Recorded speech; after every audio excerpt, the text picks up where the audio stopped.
আসসালামু আলাইকুম everyone, my family ব্লগে আজকের এপিসোডে আপনাদের জন্য আমি নিয়ে এসেছি রমজানের ছোলা ভুনা। কিভাবে বেশি মশলা দিয়ে আলু দিয়ে ছোলা ভুনা করা যায়, ফ্রোজেন করে রেখে সারা মাস খাওয়া যায়, সেটা আমি দেখাবো আজকে আপনাদেরকে। আমার ভিডিওটা সম্পূর্ণ দেখুন আর আমার চ্যানেলটি সাবস্ক্রাইব করুন, আর যারা করেছেন তাদের অসংখ্য ধন্যবাদ। আমি ছোলাগুলো আগের দিন ভিজিয়ে রেখেছিলাম। দেখুন ভিজানোর পরে ছোলাগুলো কেমন হয়েছে। এই ছোলাগুলো এখন আমি সিদ্ধ করতে দেব ভালো মতো ধুয়ে।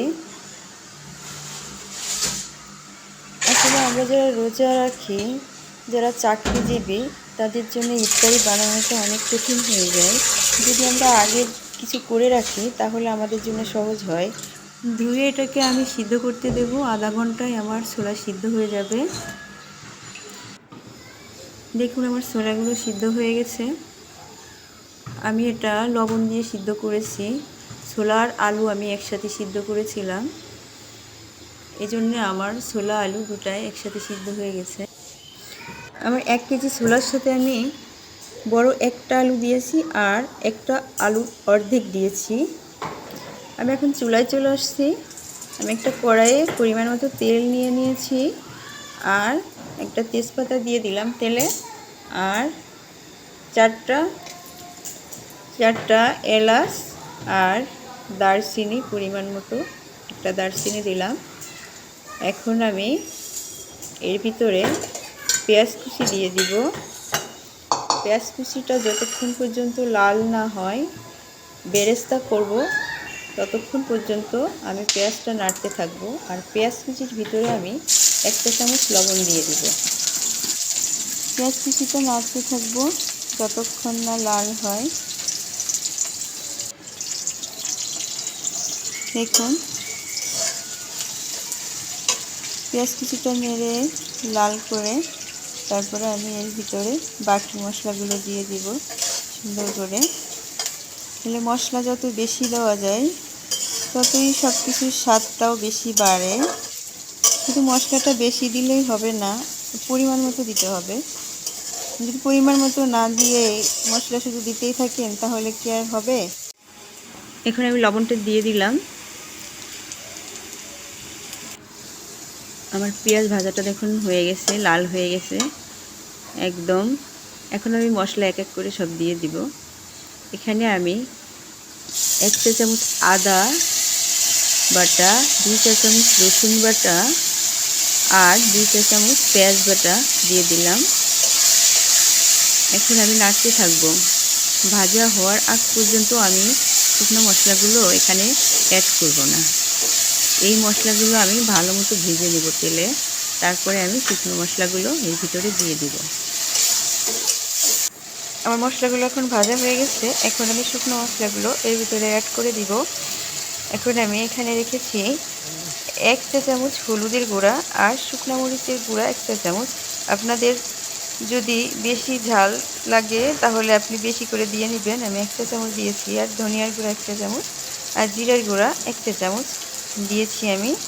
এখন আমি মশলাটায় একটু নাড়া দিয়ে পানি দিয়ে দিব। পানি দিয়ে আমি আবার ঢেকে দিব। তেল না ওঠা পর্যন্ত আমার মশলাটা আমি আর আলগা করব না। তেল ওঠার পরে আবার আমি ছোলাটা এর ভিতরে দিয়ে দিব। এখন আমি এটাকে পানি দিয়ে এটাকে আমি ঢেকে দিব।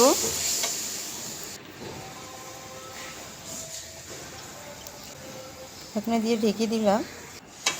দেখুন আমার মশলাটা হয়ে গেছে। এখন আমি ছোলাটার ভিতরে দিয়ে দিব। ছোলাটা দিয়ে একটু নাড়া দিয়ে তারপরে আমি আমার আলুটা দিয়ে দিব। ছোলাটা দিয়ে একটু ভালো মতো নাড়া দিব। এখন মশলাটা ছোলার সাথে মিশে গেছে। এখন আমি আলুটা ভালো মতো দিয়ে দিব। হাত দিয়ে চিপে এইভাবে আলুটা আপনারা দিয়ে দেবেন। আমি এইভাবেই দিই, কেটে দিই না। অনেকে আবার কুচি কুচি করে কেটে দেই, না, এভাবে দিলে আমার কাছে ভালো হয়, এটা চুলার সাথে মিশে যায় ভালো মতো, এটা মজা লাগে, এটা একটা আলাদা টেস্ট আছে। আমি এইভাবে সবগুলো আলু দিয়ে দিব। আমার আলুটা দেওয়া শেষ। এখন সুন্দর মতো আমি চুলার সাথে আলুটা মিশিয়ে নিয়েছি। এখন আমি পরিমাণ মতো পানি দিয়ে এটাকে ঢেকে দিব। পানি আমি বেশি অ্যাড করব না, এখানে মশলা ভাজা হয়ে গেছে। আর তাছাড়া এখানে আলু দিয়ে দিয়েছি, সিদ্ধ আলু। আর এখানে বেশি পানি আমি অ্যাড করব না, আমি পরিমাণ মতো পানি অ্যাড করব। এখন আমি এটাতে পানি দিয়ে দিলাম।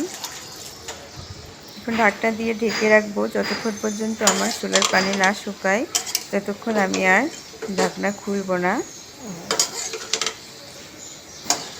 আমি যে পানি দিয়েছি তাতে আমার 5 মিনিটে আমার চুলাটা হয়ে যাবে ইনশাল্লাহ। আমার চুলাটা হয়ে গেছে প্রায়। এখন আমি দেখব আমার চুলা হয়ে গেছে। দেখুন পানি শুকিয়ে গেছে, হালকা পানি আছে নিচে। এখন আমি এটা নাড়া দিয়ে শুকাবো। এটা মশলার সাথে পানি নাড়া দিতে দিতে শুকিয়ে যাবে। তারপর আমি এটাকে নামিয়ে ফেলবো। দেখুন কত সুন্দর হয়েছে চুলা ভুনাটা, আলুটা চুলার সাথে মিশে গেছে। দেখুন কি আমি লাগছে চুলা। আমার চুলাটা রান্না শেষ। এখন আমি আপনাদেরকে দেখাবো কিভাবে সারা মাস খেতে পারবেন ফ্রোজেন করে। দেখুন এইভাবে আমি পলিথিন বাজার করা আমাদের যে পলিথিনগুলো, ওই পলিথিনগুলো কেটে আমি এর ভিতরে চুলাগুলো দিয়ে পরে আমি আগুন দিয়ে, গ্যাসের চুলার আগুন দিয়ে আমি এটার মুখ আটকিয়ে দিয়েছি। এভাবে করে আমি 4-5টা প্যাকেট বানিয়েছি। 5 দিন খেতে পারবো আমি। এভাবে সারা মাসের জন্য আপনি রেখে দিতে পারেন। যারা চাকরি করেন তাদের জন্য অনেক সমস্যা হয়, প্রতিদিন আসলে ছোলা ভুনা করে খাওয়া যায় না, ওটা সিদ্ধ করো, রান্না করো। তো একদিনে যদি রান্না করে আপনি এভাবে রাখেন তাহলে আপনি রেগুলার এটা খেতে পারবেন। আসসালামু আলাইকুম, সবাই ভালো থাকবেন আর আমার জন্য দোয়া করবেন, আমার ফ্যামিলির জন্য দোয়া করবেন। আর আমার ভিডিও যদি এতটুকু ভালো লেগে থাকে তাহলে অবশ্যই আমাকে সাবস্ক্রাইব করবেন, প্রত্যেকটা রেসিপির নোটিফিকেশান পেয়ে যাবেন। আল্লাহ হাফেজ।